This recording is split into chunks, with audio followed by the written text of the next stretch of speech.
மருத்துவ அறிவியல்ல வில்லியம் ஹியூசனுடைய மிக முக்கியமான பணிகள் என்னென்னன்றதையும் இவர் எதனால இரத்தவியலின் தந்தைன்னு போற்றப்படுறாருன்றதையும் பார்க்கலாம். வில்லியம் ஹியூசன் இங்கிலாண்டை சேர்ந்த ஒரு அறுவை சிகிச்சை நிபுணர், உடற்கூறியல் நிபுணர் மற்றும் உடலியல் நிபுணர். இவர் 1739 நவம்பர் 14 அன்னைக்கு இங்கிலாந்துடைய நார்த்தம்பர்லண்டில் இருக்கிற ஹெக்ஸம்ல பிறந்தாங்க. இவர் 1762ஆம் ஆண்டு ஸ்காட்லாண்டுடைய எடன்பரால இருக்கிற யூனிவர்சிட்டி ஆஃப் எடன்பரால மருத்துவ படிப்பை முடித்தாங்க. அதை தொடர்ந்து இவர் ஸ்காட்லாண்டை சேர்ந்த தலைசிறந்த உடற்கூறியல் நிபுணரான வில்லியம் ஹண்டருக்கு கீழே அனாட்டமின்ற உடற்கூறியலை படித்தாங்க. அதுக்கப்புறமா அந்த வில்லியம் ஹண்டரோடைய அசிஸ்டண்ட்டாகவே இவர் பணியாற்ற தொடங்கியிருந்தாங்க. இந்த நிலையில தான் இவர் லிம்ஃபாட்டிக் சிஸ்டம் அப்படின்ற நிணநீர் மண்டலம் பற்றி ஆராய்ச்சி செய்ய தொடங்கியிருந்தாங்க.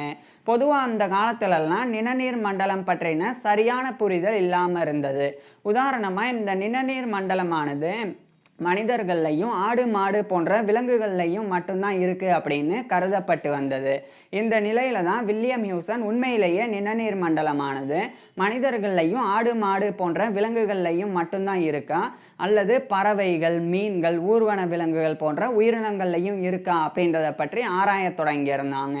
இப்போ முதல்ல லிம்ஃபாட்டிக் சிஸ்டம் அப்படின்ற நிணநீர் மண்டலம் அப்படின்னா என்னன்றதை சொல்லிடுறேன், அப்போ தான் அடுத்தடுத்து புரியும். இப்போ பொதுவாக மனிதர்களினுடைய உடம்புல வந்து arterial and Venus circulatory systems ஆனது இருக்குது. அதன் மூலமாக நம்மளுடைய பிளட் வெசல்ஸ் அப்படின்ற ரத்த நாளங்களுக்குள்ள ரத்தமானது உடல் முழுக்க வந்து ஓடும். இதே மாதிரி தான் இந்த ஒரு சர்க்குலேட்டரி சிஸ்டம்ஸ் போன்ற லிம்ஃபாட்டிக் சிஸ்டம் அப்படின்னு நிணநீர் மண்டலமும் நம்மளுடைய உடலில் வந்து இருக்குது. இந்த சர்க்குலேட்டரி சிஸ்டம்ஸில் எப்படி வந்து பிளட் வெசல்ஸ் இருக்கோ அதே மாதிரி இந்த லிம்ஃபாட்டிக் சிஸ்டமில் வந்து லிம்ஃப் வெசல்ஸ் ஆனது இருக்குது, அதாவது நிணநீர் நாளங்கள் ஆனது இருக்குது. இப்போ பொதுவாக ரத்த நாளங்களுக்குள்ளே ரத்தம் ஓடும். அதுவே இந்த ஒரு லிம்ஃபாட்டிக் அதாவது லிம்ஃப் வெசல்ஸுக்குள்ள லிம்ஃப் ஃப்ளூயிட் அப்படின்ற நிணநீர் திரவங்களானது ஓடும். இப்போ இது எப்படி நடக்குது அப்படின்றத ஒவ்வொன்றா சொல்கிறேன். பொதுவாக நம்மளுடைய ரத்த நாளங்களுக்குள்ளே ரத்தம் வந்து ஓடிட்டு இருக்கும்போது அந்த ரத்த நாளங்களுக்குள்ளேயே சின்ன சின்ன துளைகள் வந்து ரொம்ப, அதாவது கண்ணுக்கு தெரியாத சின்ன சின்ன துளைகள் வந்து கேபிலரிஸ் அப்படின்னு இருக்கும். அதன் வழியாக இந்த ரத்தத்தில் இருக்கக்கூடிய சில கழிவுகள், அதே மாதிரி சில வெள்ளை திரவம், அதுக்கப்புறமா அதே ரத்தத்தில் இருக்கக்கூடிய சில புரோட்டீன்ஸ் இதெல்லாமே வந்து அப்படியே அந்த கேபிலரிஸ் வழியாக வந்து வெளியேறிடும். அதாவது இப்போ இதுதான் ரத்த நாளம் அப்படின்னா இதுக்குள்ளே ரத்தம் போயிட்டே இருக்கும். இப்படி போயிட்டே இருக்கும்போதே சில நேரம், அதாவது இப்படி போயிட்டே இருக்கும்போது இதுக்குள்ளேயே வந்து கேபிலரிஸ் அப்படின்ற ஒரு கேப் இருக்கும். அது வழியாக வந்து ரத்தத்தில் இருக்கக்கூடிய சில பொருட்கள், சில காம்போனன்ட்ஸ் வந்து வெளியேறும். அது வந்து முழுமையாக அந்த பிளட்டில் இருக்கக்கூடிய red blood cells, white blood cells, அதே மாதிரி பிளேட்லெட்ஸ் இவைகளெல்லாம் வெளியேறாது. அதுக்கு மாறாக ரத்தத்திலே இருக்கக்கூடிய வெள்ளை கலரில் இருக்கக்கூடிய திரவமும், அதிலே இருக்கக்கூடிய சில கழிவுகளும் கிருமிகளும், அதுக்கப்புறமா ரத்தத்திலே இருக்கக்கூடிய இன்னும் சில வகையான புரதங்கள் இதெல்லாம் தான் வந்து வெளியேறும். இப்படி வெளியேறின உடனே இது வந்து நம்மளுடைய உடம்புக்குள்ளே இருக்கக்கூடிய இன்டர்ஸ்டிசியல் ஸ்பேஸ் அப்படின்ற ஒரு இடம். இது வந்து அந்த இன்டர்ஸ்டிசியல் ஸ்பேஸ் அப்படின்னா நம்மளுடைய உடம்புக்குள்ளே இருக்கக்கூடிய ஒரு கேப் அப்படின்னு எடுத்துக்கலாம். அதாவது ரத்த நாளங்களுக்கும் அதுக்கு இடையில இருக்கக்கூடிய தசை நார்களுக்கும் இடையில இருக்குது அப்படின்னு எடுத்துக்கலாம். ஸோ அந்த இடத்துல வந்து இந்த திரவமானது சேர ஆரம்பிக்கும். இப்போ இந்த திரவத்தை வந்து டிஷ்யூ ஃப்ளூயிட் அப்படின்னு சொல்லலாம். ஸோ அந்த திசு திரவம் அப்படின்னு சொல்லி அழைக்கலாம். அதாவது ரத்தத்திலிருந்து ரத்த நாளங்களினுடைய கேபிலரிஸ் வழியாக வெளியேறின ஃப்ளூயிட், அதுதான் வந்து டிஷ்யூ ஃப்ளூயிட் அப்படின்னு அழைக்கப்படும். இப்போ அதை தான் வந்து இந்த லிம்ஃபாட்டிக் சிஸ்டத்தோடைய லிம்ஃப் வெசல்ஸ் ஆனது உரியும். எப்படி வந்து ரத்த நாளங்களுக்குள்ள ரத்தம் ஓடுமோ அதே மாதிரி ரத்தத்திலிருந்து ஃபில்டர் ஆகி வந்த அந்த திரவமானது இந்த லிம்ஃப் வெசல்ஸ் வழியாக வந்து உள்ளே வந்து பயணிக்க ஆரம்பிக்கும். இப்போ நம்மளுடைய ஹார்ட் வந்து பம்ப் பண்ணுறனால நம்மளுடைய உடம்புல ரத்தம் வந்து வேகமாக ஓடும். ஆனால் நம்மளுடைய லிம்ஃப் வெசல்ஸுக்குள்ள இந்த திரவமானது லிம்ஃப் ஃப்ளூயிடானது அந்தளவுக்கு வேகமாகலாம் ஓடாது. ஏன்னா அதை பம்ப் பண்ணுறதுக்கு எதுவுமே கிடையாது. நம்ம வந்து நடக்கிறது, நம்மளுடைய கை கால்களை வந்து இப்படி அசைக்கிறது, அதன் மூலமாக அந்த தசை சுருங்கி விரிகிறதன் மூலமாக தான் இந்த லிம்ஃபாட்டிக் சிஸ்டம்குள்ள லிம்ஃப் ஃப்ளூயிட்ஸ் ஆனது கொஞ்சம் கொஞ்சமாக வந்து ட்ராவல் பண்ணும். ஸோ இப்படி ட்ராவல் பண்ணும்போது நம்மளுடைய கழுத்து, அக்குள் பகுதி அங்கெல்லாம் வந்து லிம்ஃப் நோட்ஸ் அப்படின்ற ஒரு உறுப்பு இருக்குது. இது வந்து நிணநீர் முடிச்சுகள் அப்படின்னு தமிழில் சொல்லலாம். ஸோ அந்த லிம்ஃப் நோட்ஸ் அப்படின்னா என்னென்னா அது ஒரு முக்கியமான இடம். அந்த இடத்துல வந்து ஒயிட் பிளட் செல்ஸ் வந்து இருக்கும். குறிப்பாக வந்து லிம்போசைட்ஸ் அப்படின்ற ஒரு வகையான ஒயிட் பிளட் செல் இருக்கும். அதாவது ஒயிட் பிளட் செல்ஸ் அப்படின்ற வெள்ளை ரத்த அணுக்கள்லேயே நிறைய வகைகள் இருக்குது. அதில் ஒன்று தான் லிம்போசைட்ஸ் அப்படின்றது. அது இந்த லிம்ஃபாட்டிக் சிஸ்டமோடைய குறிப்பிட்ட லிம்ஃப் நோட்ஸ் அப்படின்ற இடத்துல வந்து இருக்கும். இது என்ன பண்ணும் அப்படின்னா, இப்போ நான் ஏற்கனவே சொன்னேன், ரத்தத்தில் இருக்கக்கூடிய தேவையற்ற திரவங்கள், கழிவுகள், கிருமிகள், அதுக்கப்புறம் வந்து புரதங்கள், இதெல்லாம் தான் வந்து டிஷ்யூ ஃப்ளூயிடாக ஆகும். அந்த டிஷ்யூ ஃப்ளூயிடை தான் வந்து லிம்ஃப் வெசல்ஸ் ஆனது உறிஞ்சு லிம்ஃப் ஃப்ளூயிடாக வந்து உள்ளே எடுத்துக்கும் அப்படின்னு. இப்போ எடுத்துக்கிட்டு அந்த திரவத்தில் நான் சொன்ன மாதிரி கிருமிகள் இருக்கும், அதே மாதிரி கழிவுகள் எல்லாம் இருக்கும்.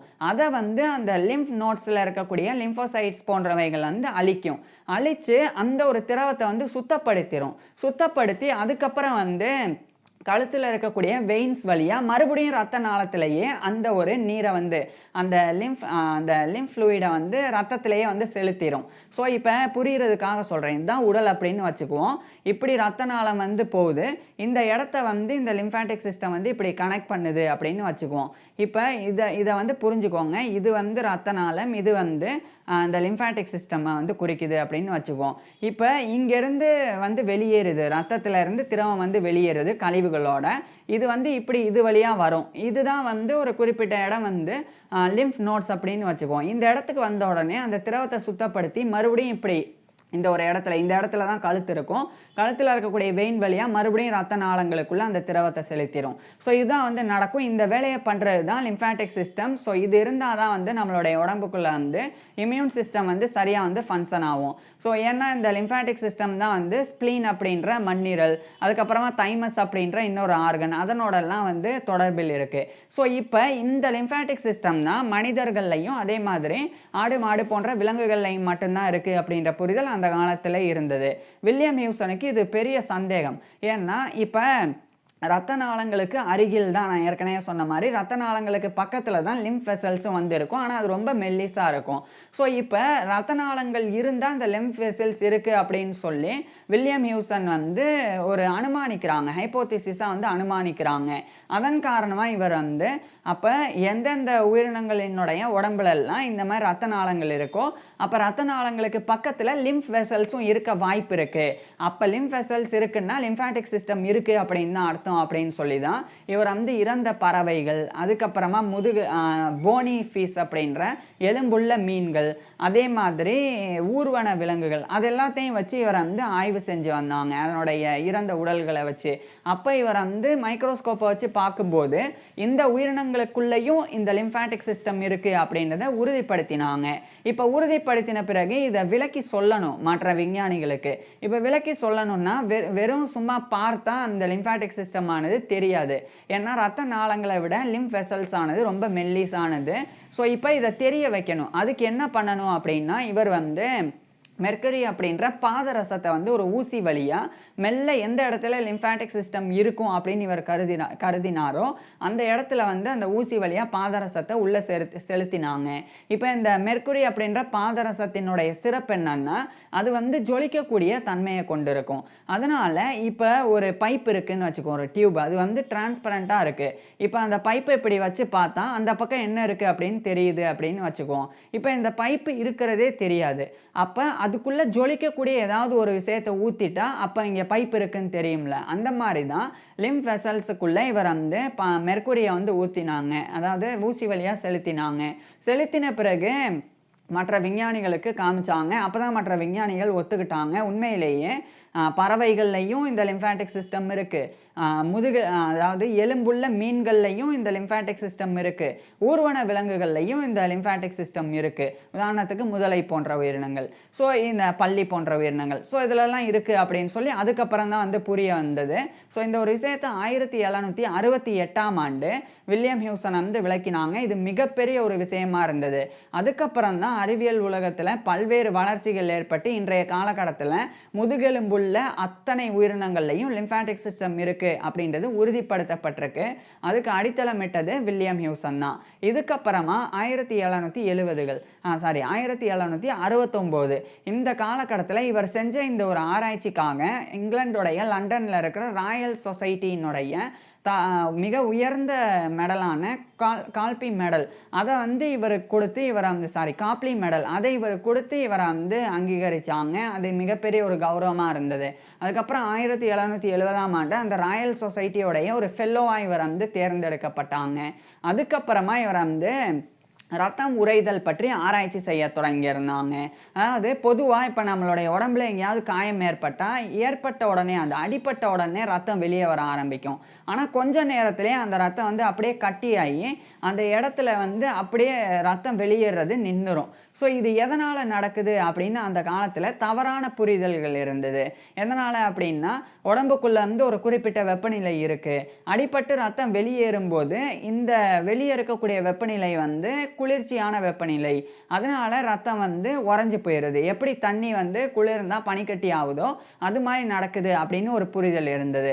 இன்னொரு புரிதல் என்னன்னா காற்று பட்ட உடனே இந்த ரத்தம் வந்து இந்த மாதிரி காஞ்சி போய் கெட்டி ஆயிடுது அப்படின்னு இன்னொரு புரிதல் இருந்தது. இப்போ இந்த 2 புரிதல்களும் சரிதானா அப்படின்றத பற்றி வில்லியம் ஹியூசன் வந்து ஒரு ஆய்வை மேற்கொண்டாங்க. ஃபர்ஸ்ட் இவர் வந்து ஒரு குடுவையை எடுத்துக்கிட்டாங்க, ஒரு கிளாஸ் பாட்டில்னு வச்சுக்கோங்களேன். ஸோ அந்த மாதிரி எடுத்துக்கிட்டு ரத்தத்தை அதில் வந்து ஊற்றுறாங்க. ஊற்றிட்டு அதை வந்து ஒரு குறிப்பிட்ட வெப்பநிலையில் வந்து உடல் வெப்பநிலை என்னவோ அந்த வெப்பநிலையோட அதை வந்து மூடி வச்சிடுறாங்க. இப்போ அந்த வெப்பநிலையில் இருந்தால் கூட அந்த ரத்தம் வந்து அப்படியே பாட்டிலுக்குள்ளேயே வந்து கெட்டியாச்சு. இப்போ ஃபஸ்ட்டு சொன்ன விஷயம் தவறு அப்படின்றது இவருக்கு புரிய வருது. ஃபஸ்ட்டு சொன்ன விஷயம் என்ன, ஒரு குறிப்பிட்ட வெப்பநிலை கீழே போச்சுன்னா அது வந்து ரத்தம் வந்து உறையுது அப்படின்னு சொன்னாங்க. ஆனால் உடல் வெப்பநிலையை விட இவர் அதிகமாகவே பாட்டிலில் வந்து வெப்பநிலையை வந்து வச்சாங்க. அப்படி இருந்த போதும் ரத்தம் வந்து கெட்டியாச்சு. ஸோ இது ஒன்று. ரெண்டாவது என்னன்னா பாட்டிலை இவர் வந்து மூடி தான் வச்சுருக்கிறாங்க, திறந்து வைக்கலை. திறந்து வச்சாதான் காற்று பட்டு அது கெட்டியாகும். ஸோ மூடி தான் வச்சுருக்கிறாங்க. அப்பவும் அது கெட்டி ஆகுதுன்னா அப்போ காற்று படுறனால தான் ரத்தம் கெட்டி ஆகுது அப்படின்ற அந்த கூற்றும் தவறு. ஸோ இந்த 2 விஷயத்தையும் இவர் வந்து உறுதிப்படுத்தினாங்க. அப்போ உண்மையிலேயே ரத்தமானது கெட்டியாகுதுன்னா அதுக்கு என்ன காரணம் அப்படின்னு சொல்லி இவர் ஆராய தொடங்கினாங்க.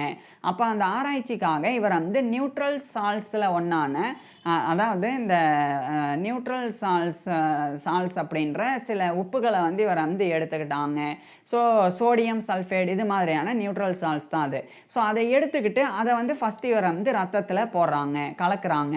ஏன் அப்படின்றத சொல்கிறேன். பொதுவாக இந்த நியூட்ரல் சால்ட்ஸ் அப்படின்றது ஒரு கெமிக்கல் ப்ராசஸை வேகமாக நடக்க விடாது, அதை வந்து தாமதப்படுத்தும் அல்லது அந்த கெமிக்கல் ப்ராசஸையே வந்து நிப்பாட்டிடும். இது எப்படி இவருக்கு தெரியும்னா அந்த காலத்துலலாம் உப்பை பயன்படுத்தி தான் இந்த உயிரினங்களை வந்து வேட்டையாடி அந்த இறைச்சியை வந்து பதப்படுத்துறதுக்கு உப்பெல்லாம் பயன்படுத்துவாங்க. ஏன் அந்த உப்பு வந்து இறைச்சியின் மீது தேய்க்கப்பட்டால் அந்த இறைச்சி வந்து சீக்கிரம் கெட்டு போகாது. ஸோ அதில் நடக்கக்கூடிய ஒரு கெமிக்கல் ப்ராசஸ் வந்து தடைப்படுது. ஸோ அது மாதிரி இவர் வந்து என்ன நினச்சாங்கன்னா ரத்தம் உறையுதுன்னா அப்போ அதில் இருக்கக்கூடிய ஏதோ ஒரு கெமிக்கல் சப்ஸ்டன்ஸ் தான் அதுக்கு காரணம்.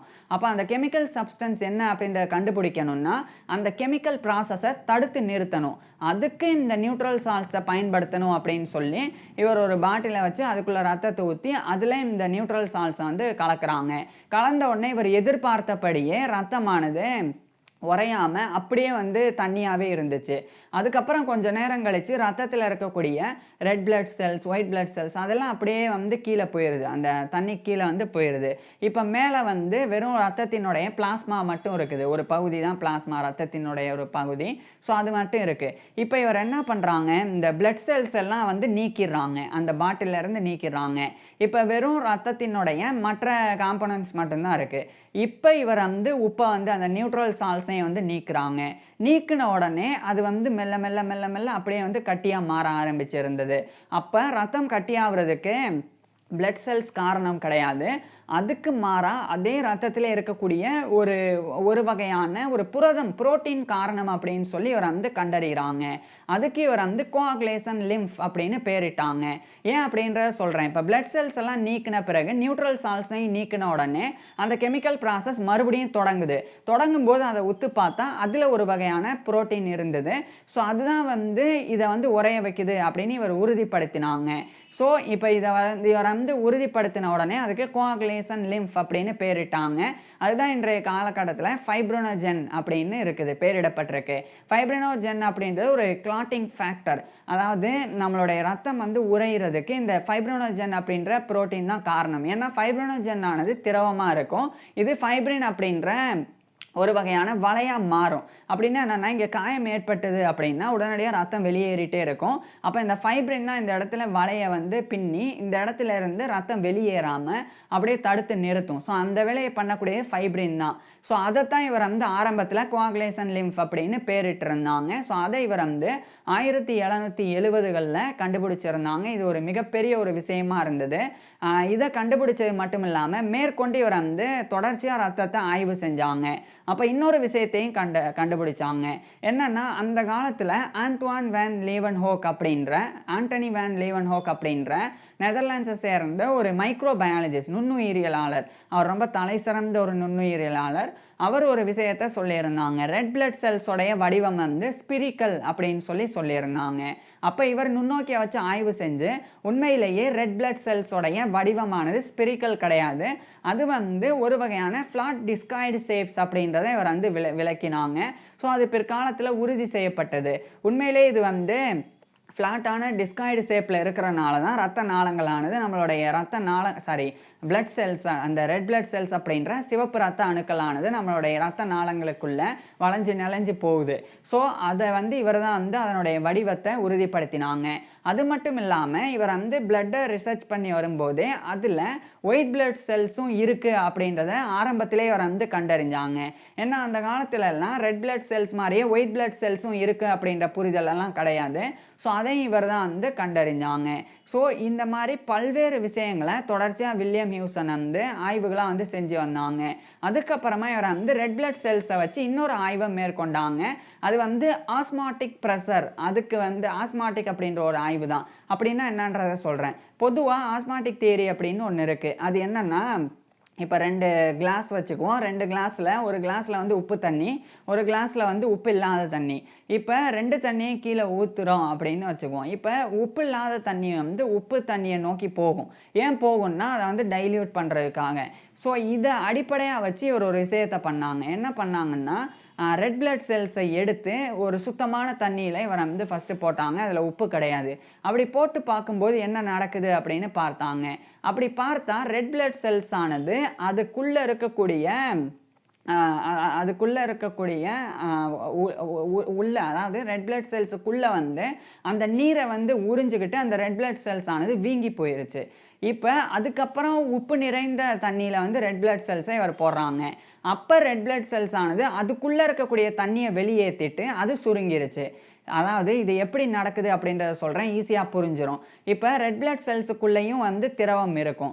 அந்த திரவத்தினுடைய உப்பு அளவுலாம் ரொம்ப கம்மியாக தான் இருக்கும்.